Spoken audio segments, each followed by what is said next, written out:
All right, magic makers. I am really, really excited today because you know how sometimes you think to yourself like this is really what I want to talk about, but I'm like, I don't really know anything about it. Can I find someone? Well, I did. I found someone. I have Alexandra Guy here, and she is going to talk all about peptides. I don't know if you know this, but 80% of women over 40 report unexplained fatigue, and you're like, girl, you're preaching to the choir. I know.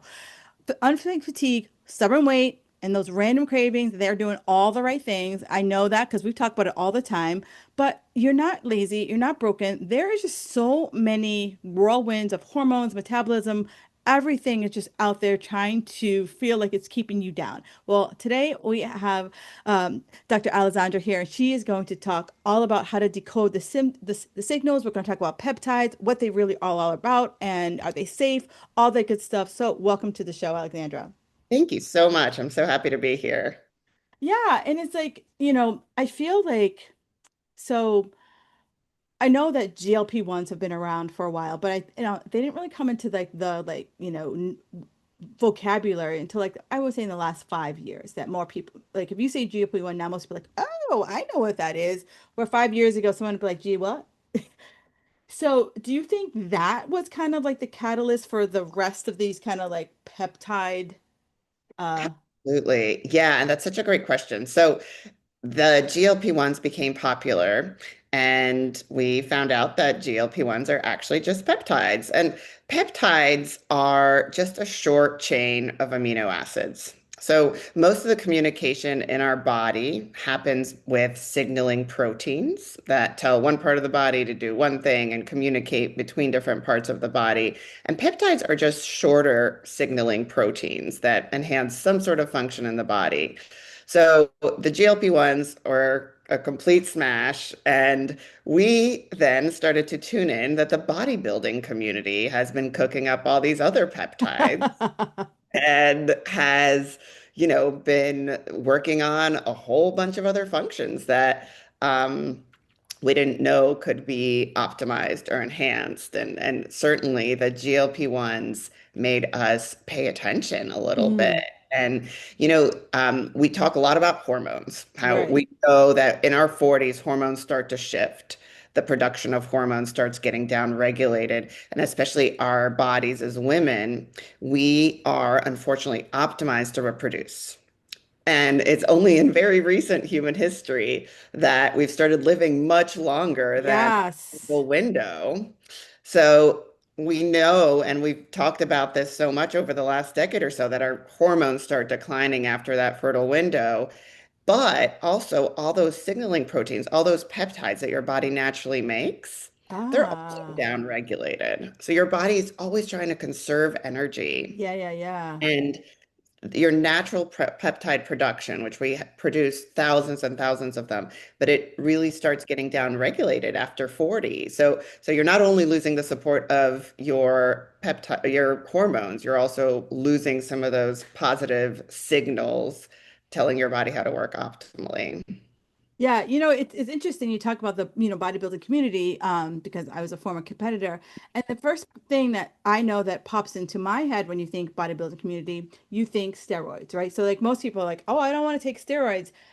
But I do recall that there were like certain things that other people did, right? So it wasn't like it was just, and they got better results. And so, um, from what you're saying, these peptides have been around for a while, but they were just kind of like flying under the radar from, I'm going to call it the mainstream.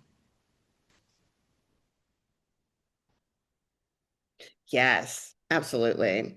Yeah. So there are people who have known about peptides for many years, and to some extent, they have not come into the mainstream because peptides are not supposed to be patented. Mm, And a lot of our medical education is actually dependent on pharma. yeah, So, our education model, I'm a conventionally trained physician, but it's really about drug equals disease. So if there's yeah, no drug, most likely you won't learn about, what we learn is reassurance. This is yeah. normal. You feeling like crap is that's what we're trained to Oh, say, oh that, yeah.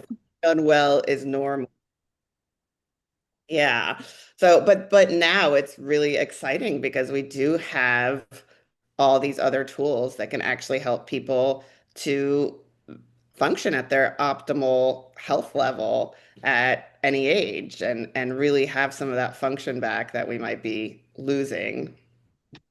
Yeah, and it's funny that you say that because m most of the women listening to this, we've all gone to our doctors and we're like, Doctor so and so, like, and you rattle off like, I'm exhausted, I'm putting on, weight. It seems like, a pound a minute, and they give you that pat answer of like, oh, honey, you're not 25 anymore, and you're just like, okay, that's not what I came here for. I didn't wait 6 months to hear that. I knew that before I walked in the door.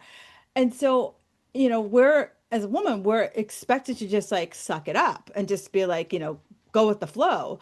But, from your perspective, there's actually so much more going on with our metabolism, our hormones that, most doctors just kind of push you out the door. Absolutely. Yeah, and it's so exciting. I again trained in a conventional model. I did a residency in emergency medicine, and I experienced a lot of um, normal labs, but suboptimal health. Really not feeling well for years, and having that same experience as a doctor, and having very high levels of stress and lots of wear and Mm, tear on my body, and just feeling like I don't have the energy to live life the way I want to, and kind of inspired me to do something quite different. And I think that peptides are often the icing on the cake. When I work with patients, usually we address metabolic health first yep. and really try to optimize diet, exercise. Yeah. What's your lifestyle like? Can we get some control on the stress? Can we get Mm, you sleeping? And that goes such a long way. But sometimes women need help. Women yeah, need help yeah. to actually do those things, like there's so many uncontrollable factors in our lives. So they've already tried to get sleep under control, but they have three young children and they're an Mm, executive at this company, and there's so many demands on your time and stress that having helping someone feel better so they can take those healthful actions sometimes is such a game changer. And they're really transformed when we can address metabolic health, hormone health, and add some peptides to, again, enhance something that's already happening. So we can talk more about specific categories of peptides, how to use them safely, and all those sorts of things. perfect. It's interesting that you say that because I love your, I kind of, internet stalked you for a little bit just to make sure that you weren't going to come on and just be like, just buy it and just shut up. I love that your company is like, this is your life. And regardless of what we protocol we give you, if your life is still batshit crazy, this is just going to put like just water into an overflowing cup. Like this, you're probably not going to feel any different. And I really appreciate that because I don't think, even if you are on the prescription level GLP-1, I don't think many people realize how their lives impact their health. Yes. 100%. It's you have to be willing to make some changes. And again, sometimes making those changes is really hard, and I think you Yes. have to have somebody who's going to hold your hand. And we work pretty intensely with our patients, especially at the beginning, especially Mm-hmm. if we have a lot of metabolic health challenges and a lot of stress and breakdown. So we meet every week. We have health counselors that really become your best friend and your ally who meet with you every week and say, what worked? What didn't work? How can we Mm-hmm. try again? Because we all know that being told, eat healthy, move more, walking out of a doctor's office doesn't actually solve Right. anything. You need somebody who's going to hold your hand and say, I think this is going really great, but can we add a little bit of this? And Right.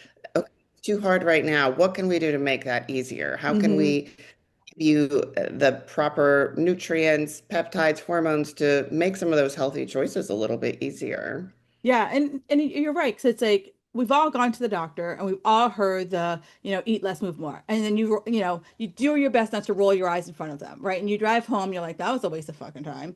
So then like you said, there's someone like in your corner who's like, okay, Give me one step that you could do, right? Is it a 10-minute walk? Is it a 5-minute walk? Can you go to bed 5 minutes earlier? Can you put your kids to get 5 minutes earlier? So like that you start to kind of get them thinking like, oh, I never thought about doing it that way. Like so that, what felt like, an Everest problem, you've turned into a molehill.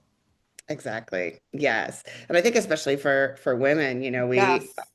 we put everybody else first. Mm-hmm. And sometimes I think that prioritizing your health and just thinking about it and actually doing healthful things for yourself can be quite revolutionary. Yeah. Where, I think that we are trained by society to kind of put ourselves aside, take care of the Mm-hmm. kids, take care of the house, take care of everything at work. We work as if we've had no kids. We're supposed to parent as if we've had no work. Yeah, And that's a lot of wear and tear, it is. on the body. That's very stressful.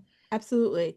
So what do you think is like one like sneaky hormone metabolism connection that no one is really talking about that's really wrecking the energy that us ladies have and for most of us listening like our waistlines.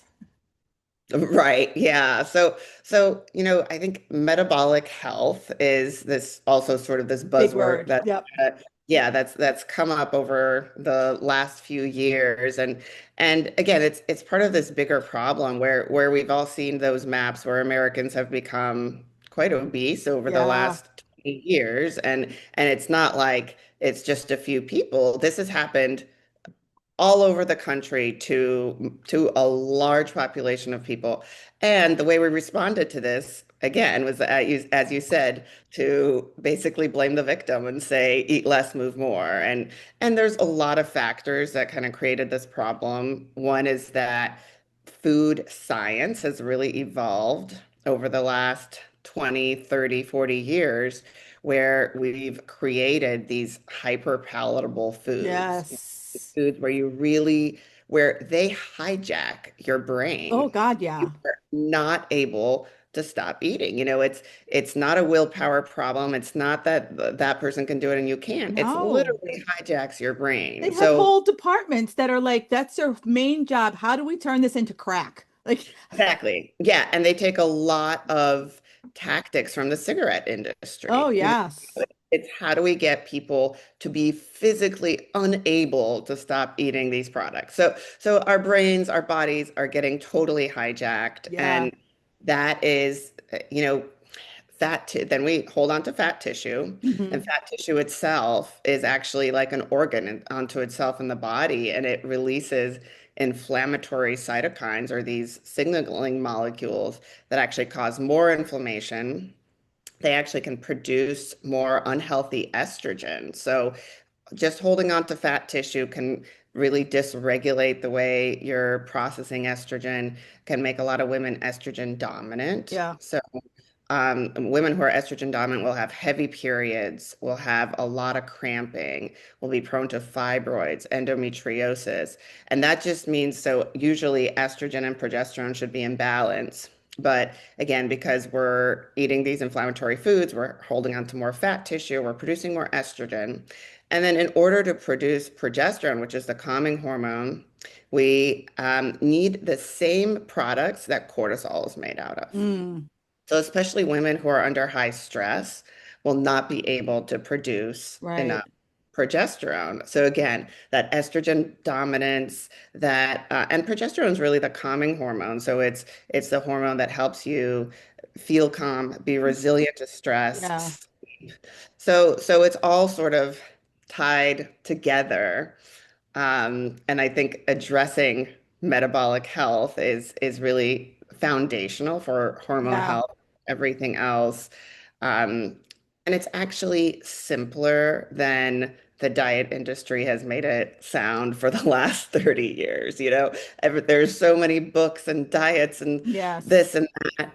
Eat real food, get 100 grams of protein and about 21 grams of fiber a day, and you will see miracles in your life on so many levels. It's interesting you say that about the fiber because it's when I'm working with clients it's usually like the two things that like we always work on first.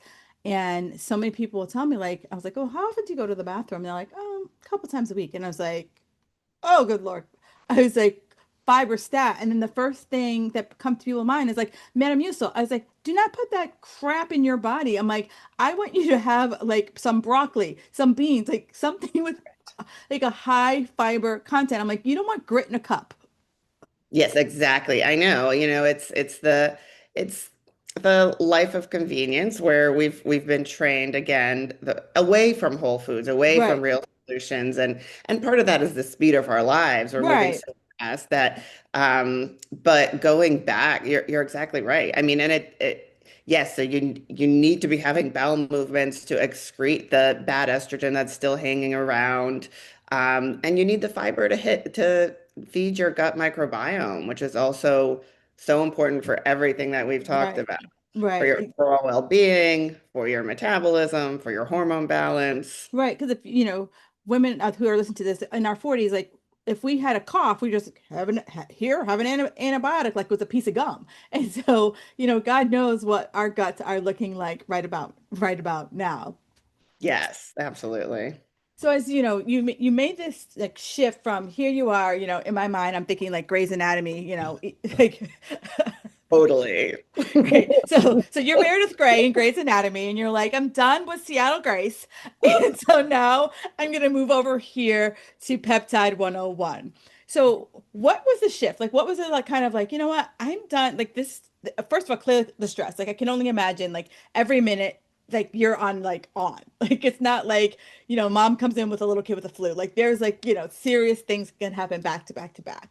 And so now, you're shifting over here to more focusing on more like whole health and peptides. Like, what was that shift for you? Yeah, great question. And again, and it was multiple things,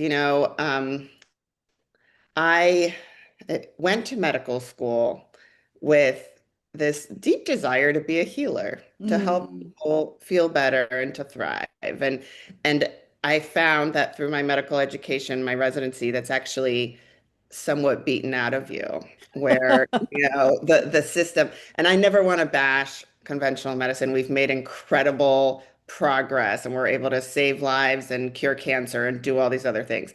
But it grew up as a paternalistic system with a lot of men on cocaine working 80 hours a week, right. and your compassion and that sort of the things that really heal are not exactly part of our training, let's just say that. Yeah. And we have really glorified efficiency, and not because that's what doctors want. That's what the insurance companies want. That's what our system right now requires to actually get people cared for. Yeah. So with all that, I became fairly disillusioned with my conventional practice fairly early. And I also suffered, my health really suffered. I worked in the ER through COVID, and I had a level of burnout where, again, I felt Yeah. like there is no good parts of me that I'm taking. And I've always felt very passionate about helping people and being there to the biggest degree that I can. But I felt like there was no good parts of me left at Yeah. home or anywhere else. Everything was being left at the hospital, and it was just sort of um, and also I saw people with the same thing coming in over and over. Mm, And we see the gunshots and the car accidents, but also the chronic diseases, the right. diabetes, the heart attacks, all those things. And these people were not getting better. Right. They were getting worse invariably every time until they died in my ER.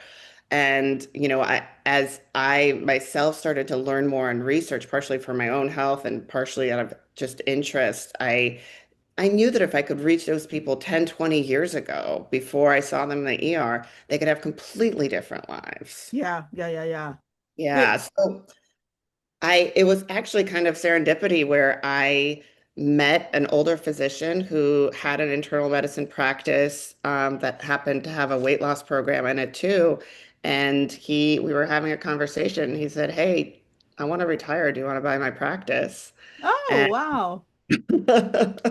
And I felt like that was the universe opening the door and saying, "Hey, jump through. You can do this. You can do something else." Yes. And it's been such an incredible adventure. I just love what I do and how we're able to transform people's lives now.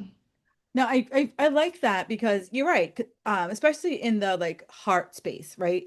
How many times that someone just needs to eat a little bit better, move a little bit more, and like they could see heart disease, not fully reversed, but they can see market improvement if they just took a little piece of. But it's like you said, there's no one who you see them in the ER, you put a band-aid on them, you're like, here's whatever short-term medication and good luck. And there's no one that calls 6 months later and says, hey, Harvey, what's going on? And Right. Harvey's like, well, just having a cheeseburger right now and I'm shaking it down with the milkshake. Mhm. And Right. I haven't moved from the couch in 6 months. Yeah, exactly. Yeah. And again, I think that people need a tremendous amount of support in order to prevent those events from happening. And there is a way to live in more vital bodies. I think the way we feel at age 80 is Mm. completely up to us. Like right now, I'm in my 40s and I am training for my 80s. I want to look good and feel good, but at the same time, like I know that what I do today is 100% going to determine what me running up and down the stairs at 80 years old and skiing and playing with my grandkids. It's funny that you say that because I still teach group fitness in person. And every time my parents live in Florida, and every time I go to Florida, it just blows my mind the number of people who are waiting for a wheelchair. Mm, And I just say to myself, like, that's not gonna be me. Like, I'm like, my grandmother died at 103. She didn't use a cane or a walker until like she was in her late 90s. I'm like, I can take that. mhm. But I just tell people, I'm like, I always tell people, I'm like, I pushed you because I don't want you to be that 70-year-old person needing to wait for the wheelchair or the 70-year-old person who's like walking like an old lady because you don't have the mobility, you don't have the strength anymore. And, I'm grateful for, these kind of forward-looking things. And I'm hopeful that that message gets through to a lot more people, like train to be 80 so that it's not about I want to be the skinniest person in the room. It's like I want to be the healthiest person in the room so that I am able to like get down on the ground with my grandkids or my great grandkids and not be the help grandma up. Yes. And yeah, muscle is gold as you teach everybody. It's really, I think also traditionally as women, especially women in previous generations before us, we were always taught to make ourselves smaller. Yes, Be as yes. small as you can, be quiet, be small, be tiny, tiny waist, tiny lady. Um, and I think that what I want to inspire women to be, as strong and powerful as you. Yeah.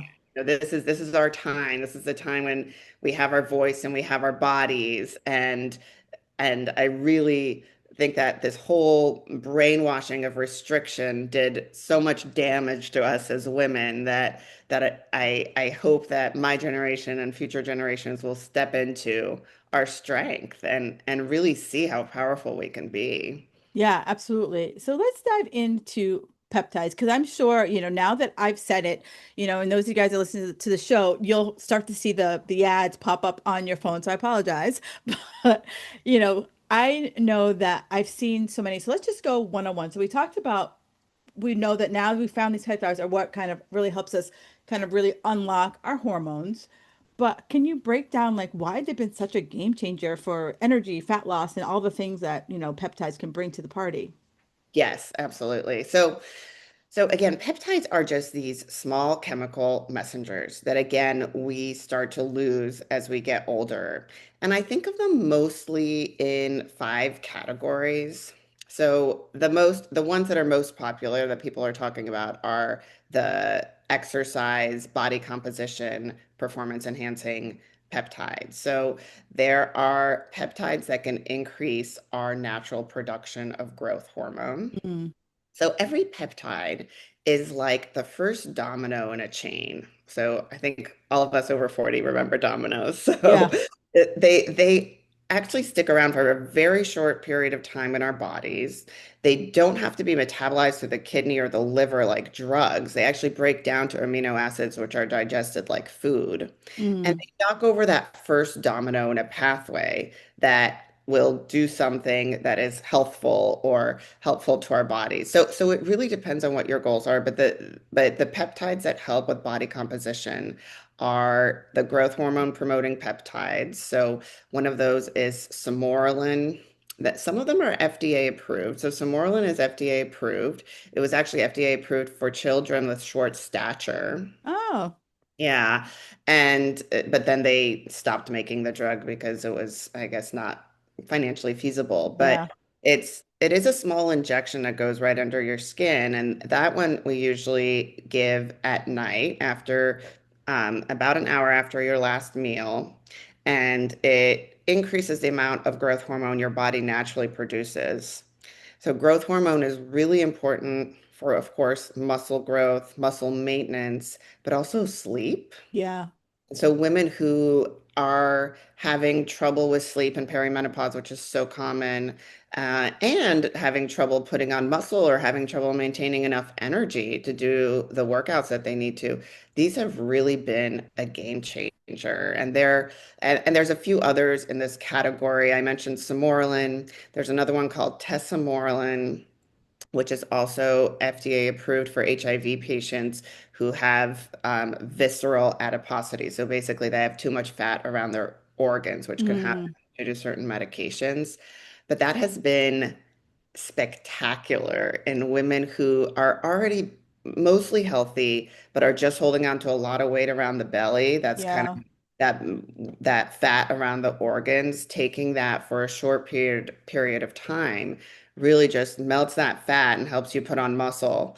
So these don't necessarily change the number on the scale, but Right. we feel like I'm stronger, I'm Right. lean, but more of my fat has transformed to muscle. Gotcha.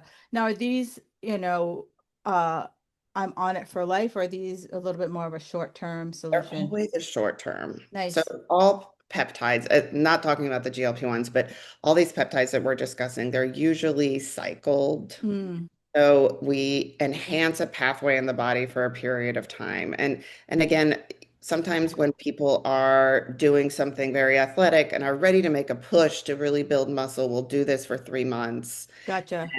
And then you cycle off, but you have that healthy muscle and you can maintain it now. Right. And your body can continue to produce some of that growth hormone. And another one that pairs really well with one of those, like Sermorelin or Tesamorelin, is something called BPC 157. And that one has been widely used in the athletic community for a long time, and it's a healing peptide. So it was initially isolated from the stomach. We make a ton of stomach acid, Right. and if it was left undisturbed, it would just eat up our stomach and destroy it. So scientists noticed that there's this very high amount of this substance that they called body protective compound that seems to protect the stomach wall, and then they isolated it and started giving it to people with ulcers, and it healed Mm, ulcers. But then they also found that it seems to, that molecule in our body tracks to injured tissue ah. and helps them heal at remarkable speeds. So they cut tendons on animals, Achilles tendon, and then gave them BPC, and it healed in something like 10 days, something that's totally miraculous. So right to like if I cut my Achilles, you would inject BPC right at the Achilles So that's a good question. You can, but you can also inject it right under the skin, in the belly, anywhere. like you would for any other sort of subcutaneous shot. Ah, And it does usually, it finds injured tissue. wow. So So, any injured tissue. So like I could have like a bump shoulder in addition yeah, to this Achilles, and it would figure out like, oh, this needs help too. right.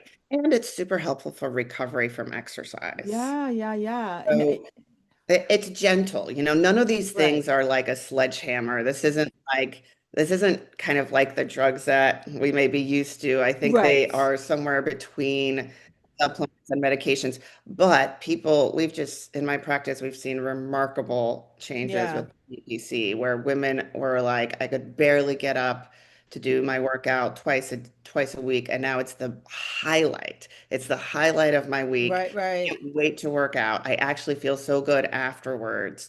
And so those two I really like because I think it can give us the ability to actually do some of those things that are so healthy for our bodies. And this is another one that you would cycle through as Yeah, well. that we would cycle off. BPC is one that's not FDA approved, but it has been used so widely and it seems to be very, very safe in the sense that there was a study that they always try to figure out, is there a lethal dose of something? Yeah.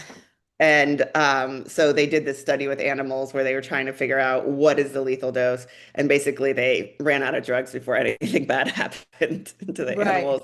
There was just, it seemed like they just couldn't find it. So I think there are certain people who should not take this, Right. particularly people with cancer or any sort of tumors, because the growth hormone can make things Cancer grow. grow. Yeah. Yeah, so it's certainly not for someone who's has cancer. And the BPC improves blood supply to injured tissue, and sometimes a tumor can look like that. So again, I make sure all my men have PSAs, all my ladies have mammograms every year, Yeah, and yeah, pass yeah. all those things to make sure that we're not dealing with any of that. But I really believe that keeping people active is so worth it. It is, the old adage, move it or lose it. It really does because I've seen just in, some of the older people in my life not moving, like their movement is like they sit, they go get up, get something to eat, they go to the bathroom, they go to bed, like, and maybe go to the grocery store, but that's really not their like life. And movement is just like, oh shit, I gotta get up now. And Yeah, it's like a contemplated thing versus as a younger person, like I got to get up now, and you just like get out of the chair. So I'm grateful that these are coming along, and I feel that I have a two-parter here. I feel that these are like wow, but I'm also like, are we gonna find out downstream, 5, 10, 20 years from now, is this kind of unearthing something else? yeah. That's a good question. And I think it very much still is investigational, where some of them are FDA approved and they've gone through trials, these Mm, attempted trials to make sure that they are safe long term. The Samoralin and Tesamorelin. Some of them have not. So it's true that we do not know the long term effects. I think the overwhelming evidence so far is that they are safe. And again, rather than sticking around and doing something in your body of causing some kind of toxicity in the liver or the kidneys, they will break down to amino acids which are digested like right, and also they stick around in the body for a very short time. So again, it's like they're just tipping that first domino of something that's already happening in your body, and then they're gone. And I think everything that we're seeing so far is very encouraging. It could really change the way that we see aging and right. cellular medicine. Now, from everything I've read, and just literally gone down a rabbit hole that I've had to pull myself out of some days. Everything seems, fabulous, right? It seems like the fountain of youth that like we've been looking for since, the 1600s. So, and for me, I'm like, that seems great. But the thing, my pullback for, when my clients ask me about it is that I can see some rando schmo on Instagram. I'm going to tell you about all the things I have and just click my link. And I'm like, here's the thing. I'm like, this is Rando Joe on Instagram or TikTok, whatever. I want you to go to someone like you, right? That it's like, you are going to look at my whole life, not just click a link and I'm going to send it to you as long as your credit card clears. Right. I think that's so important. So, and I wanted to talk about sourcing of peptides, and I'm 100% with you. There are dangerous and unsafe peptides on the internet, and I would not recommend anyone injecting anything into your body without talking to a doctor or knowing where this comes from. So um, there are some safe sources of peptides. And again, having somebody who's really knowledgeable, who's vetted the source is so important and who understands your medical history and Yes. physiology and then can give you, when I talk with patients about peptides, I always want to give you the risks, the benefits, and do sort of a risk benefit analysis. Is this something that would be really useful short term and would give us enough benefits that it's worth any sort of risks that we might be taking?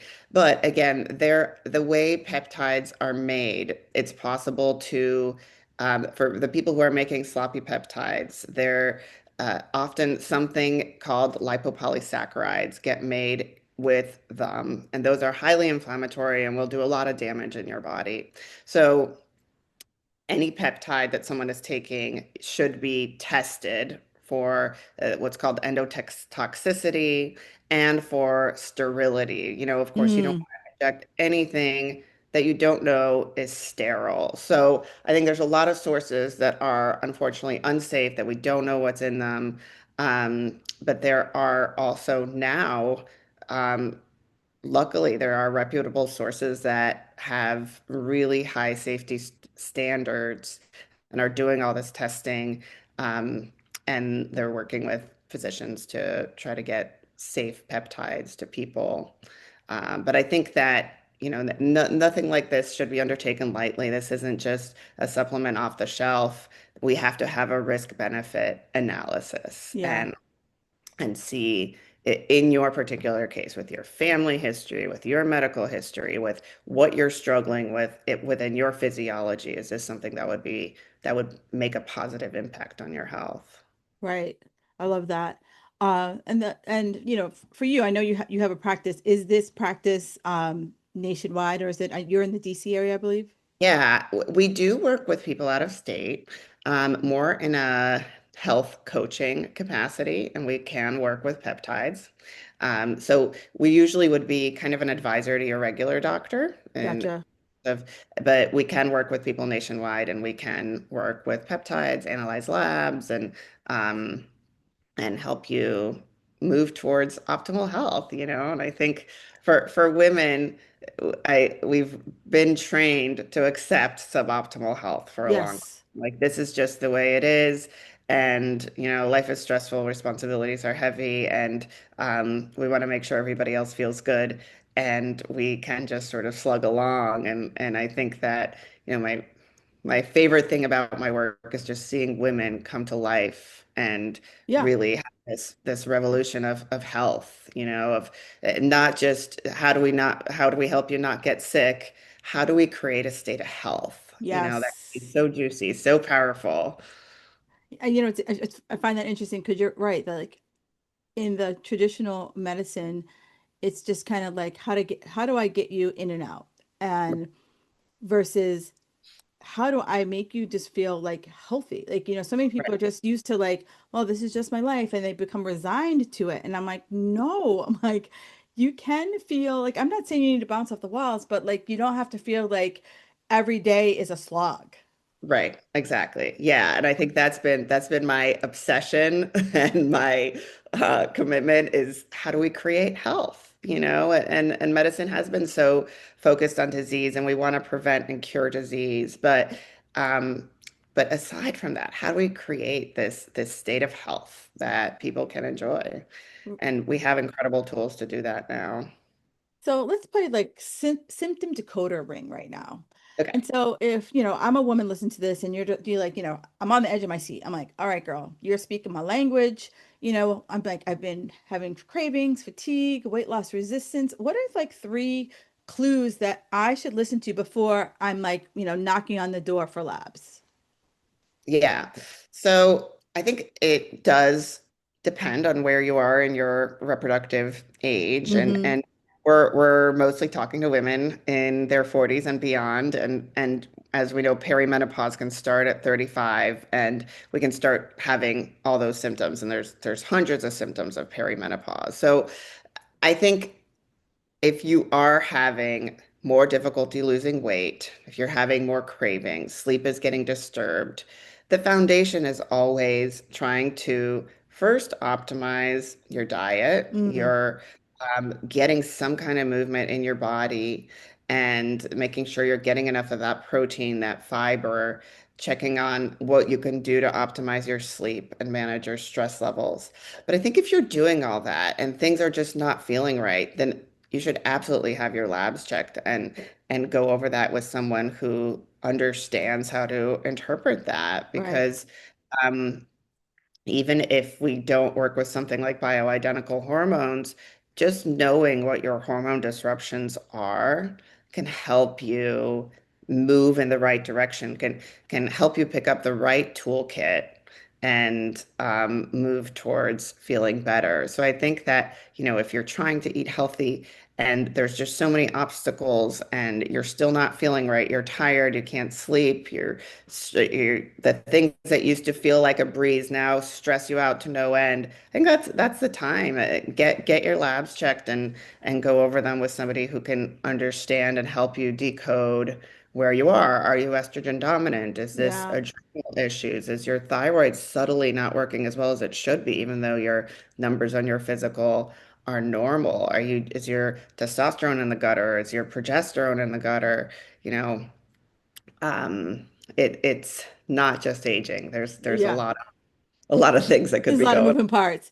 Yeah. So and I love how you just keep coming back to, I'm going to look at your lifestyle. I'm going to look at your lifestyle. So I want everyone to realize, like, while everything she talked about seems like fabuloso, if your lifestyle is a hot mess, peptides won't cure the hot mess. Yes, they will do nothing again.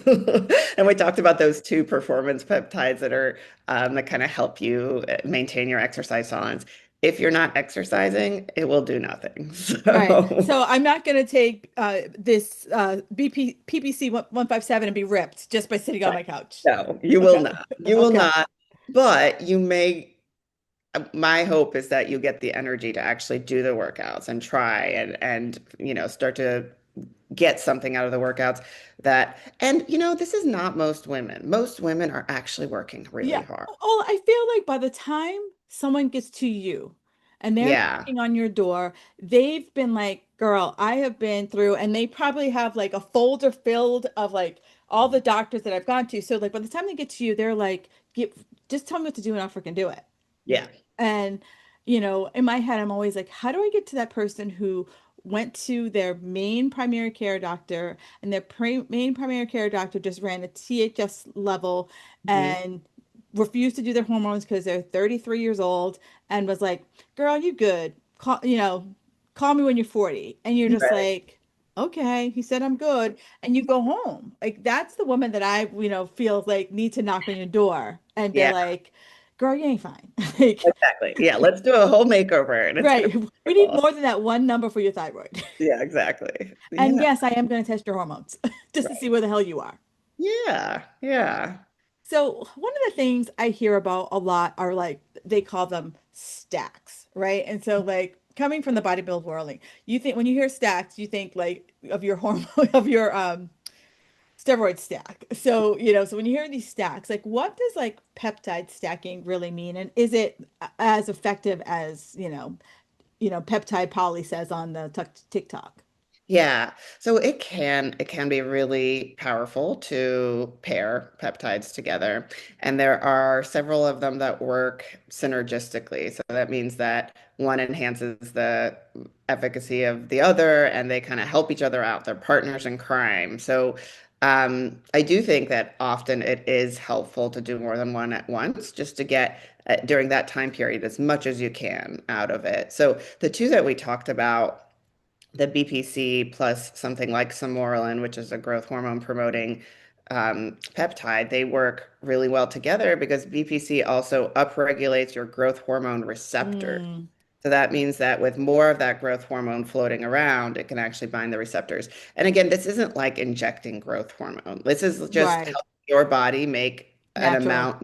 naturally that it's able to. And we can test this, and I usually do to see how much growth hormone women are producing naturally by looking at something called IGF-1.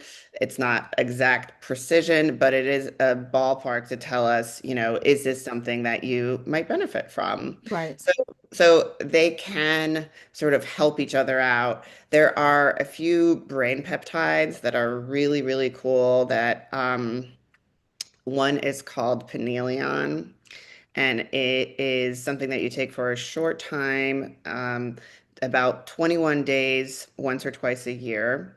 And it is a sleep regulator and a circadian rhythm regulator. Ah, So we've seen amazing results of just rebalancing what your pineal gland in your brain yeah, is yeah. putting out. And after 3 weeks of this, people are good. They feel like all of a sudden I'm sleeping and I'm getting deep sleep, and all those sleep disturbances are going away. And there's another one called epitalin, which protects your telomeres Yeah. and also has some circadian rhythm benefits. And those two seem to work synergistically, where they're taken very short term, a few weeks, once or twice a year, and together they seem to have this very powerful effect on your epigenetics of how your genes are getting expressed, and um, can be very powerful for brain health and our mitochondrial health. I love that. Now, most people are listening and that, the next step is like if, most people know that their GLP-1 isn't traditionally covered by insurance or you got to go through 500 hoops to get it done. What are one, does insurance cover any of this? And two, what would be the typical out-of-pocket cost? Yeah, great question. No, insurance won't touch any of this. So, again, in the insurance model, um, it- You're it's not very, curing anything. exactly, it's very hard to do health optimization through insurance. So most of this is out of pocket, and most of the time, a month supply is somewhere around 120, $130 of one peptide. So it is costly to some extent, but it's less costly than breaking a hip and not being able to walk, and all the other things that could happen down the line. Yeah. And Oh, we really try to make it as accessible and not cost prohibitive as possible. I think that if used safely in the right hands, peptides could change the way people age, and we could prevent a lot of the disease, chronic illnesses of old age, and especially if you start working with your physiology, and not even necessarily peptides, just start working with your body to yeah, optimize. yeah.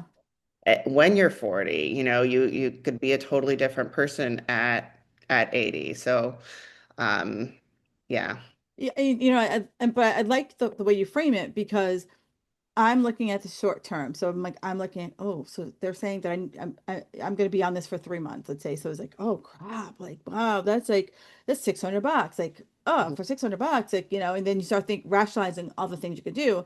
And then I'm going to say, okay, let's fast forward. I had a heart attack. Like, Mhm. it's going to be at least $600 or more a night for you to be in the hospital, plus all the things that they do to you, the $40 aspirin that they gave you to go home with, like all the things Right, that, exactly. and then you're gonna look back and you're gonna be like, oh, that $600 was like a dollar compared to what I just paid. Even though insurance Right. covered a good chunk of it, you're still coming out of pocket for a fair amount. Yes, and it's usually I work with people of all ages, but it's usually the people in their late 60s, 70s who are now like, health is my total priority. Right. Care how much it costs. This is now, uh, you know, and a lot of people also feel like I've achieved all this in my life. My brain has done all this, but now I need to take care of the vessel that's housing Right. Or brain. just like you finally get to like, oh, they always say like when you retire, you can do everything you want. But if Yeah, I treated my body like shit, I was a stress ball. Like my body's like, we're sitting down. Like right. you've used this up. Yeah, exactly. Yeah, So your golden years ain't gonna be that golden because you beat the crap out of me for the last 50 years. right. Exactly. Yeah. So now what's one like hormone or metabolic trend, peptide trend that you see in the horizon that you're really excited about? I think that the next generation of doctors, the younger doctors that I'm meeting, the people who are going through medical school now, are more and more rejecting the system that Yeah, we have come to accept and are more in tune to the components of health. Again, real food, yeah, getting real food into people, actually focusing on exercise, sunlight. I think that there's a little bit of a new mentality in the future generations, and there is a softness and a desire to heal desperately needs. So yeah. I think that I hope that more and more people can, I think that there's this rise of the feminine, and everybody has both feminine and masculine energy, and medicine has been very, very masculine for most of our history and paternalistic and, uh, you know, take the hammer to fix the nail, or very kind of fix, fix, fix, fix, fix. And I think that there something is growing in our consciousness. There's more and more people, both men and women, who are starting to think about our human bodies a little bit more holistically, and seeing us as whole beings, not this kind of collection of parts that work independently of each other. And more people are just kind of rejecting the parts that are broken. And I hope that there will be a change where we can again work on creating health when it's still possible. Agreed, because I when I was going through my early perimenopause phase, like there was nobody talking about it. There was like no one even like tapped us like ladies on the shoulder and be like, "This is all the crazy crap that you can expect to happen." No one did that. Now I see everywhere they're like, "Oh yeah, this." And I'm like, "Where were you?" And I was like, "Am I going freaking crazy? Like, am I dying tomorrow? Like, what's happening?" And so it's, I'm grateful that we're not like just taking pat answers anymore, that like we are asking questions. And, as much as I have a love-hate with it's social media that like I can reach out to you and be like, oh my God, that's happened to you too, versus like just my like, inner circle. Right. Yeah. Yeah. So what's one peptide that you see that could or you think might be the breakout star in like the next 5 years? Good question. So there are some brain peptides that Mm. are very, very cool. And these are not FDA approved, but I've seen some amazing results with them. There's one called Selenk that was developed in Russia, and it can really decrease anxiety while improving focus. Ah. So it again, it's not like a benzo or your Xanax or something like that, but over it was developed for Russian cosmonauts and military Oh, to kind of keep them keep their like, brains, yes, yeah. to keep their brains going when they are functioning in austere environments. And it increases something called brain-derived neurotropic factor, which is the Mm. that your neurons live in. So there's also evidence now that it can slow down memory loss and brain fog Yeah. and all those things. So I think there's a few like that are coming down the pike that could really help change how we approach brain health. And, we're also looking at a lot of psychiatric issues, or let's just say existential anxiety as inflammation. That is inflammation Yeah. in the brain. So some of these peptides are actually addressing that inflammation in the brain, reducing anxiety, improving mood a little more naturally by giving our brain better food, and also decreasing the inflammation. So I think those, I hope to see more studies on those, and I think they could be a game changer for us. I mean, do you, especially brain, because so many, first of all, the alarming number of women who are uh, getting dementia, Alzheimer's, all the varying memory disorders,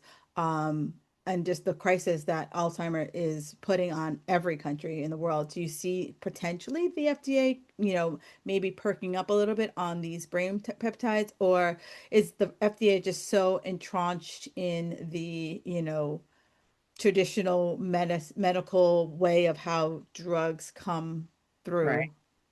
So I think the problem lies in the fact that a lot of peptides cannot be patented because And then they're I can't make money. So cheaper. ergo, why would I spend money if I can't make money?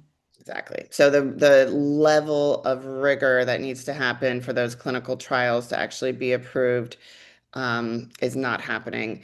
We are seeing some of that happen in other countries, and a lot of the research that I study about these peptides are coming out of other countries, Europe and Asia.